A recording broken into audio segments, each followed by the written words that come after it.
Здравейте! Да извадим пак няколко сърчица, само че от тези плоските. Това е с брокат. Вътре си има стружки, разбира се, никога не ги пропускам. Чистия кварцов кристал и стружките и смолата са задължителна част. А как ще го украся, вече си е моя идея. Не знам доколко се вижда на камерата. На мен ми се струва, че не се вижда добре. Забелязвате, че са матови. След като ги обработя, ще станат по-лъскави. Ето да покажа едно обработено. Доста по-лъскаво става. Ето за сравнение. Така.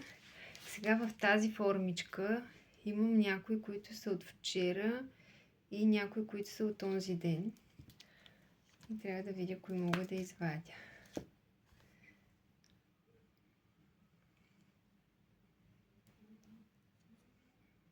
Цяла вселена. Да видим още. Звездичката е суха.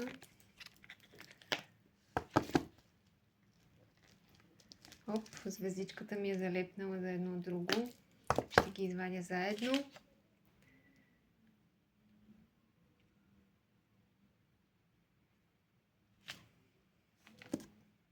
Да видим има ли още.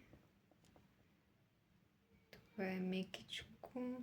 Това е твърдо. И това е меко. Добре, разбрах кои са.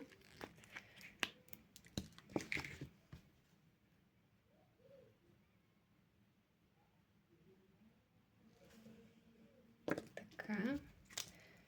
И продълговатото. За съжаление нямам формичка с продълговати. Имам само в тази форма. Има двечки, едно по-голямо и едно по-малко. И затова има много кръгчета, много сърца, най-вече сърца. И много малко от тази форма. За съжаление не мога да си намеря. А я обожавам. Боже, кой органит да си оставя за мен, не знам. Ето и това. Подобно е на моето, но не е същото.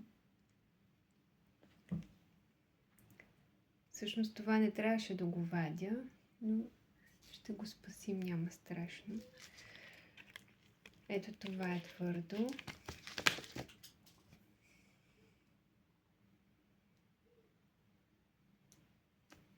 И това е мекичко, няма да го вадя днес. Ако искате да се свържете с мен, страницата ми във Facebook е Галка Арт. И отговарям на месенджер съобщенията ви почти веднага, освен ако не съм на работа. Пращам снимки на наличните органити и цените им. В момента има много промоции за 8 марта и 14 февруари.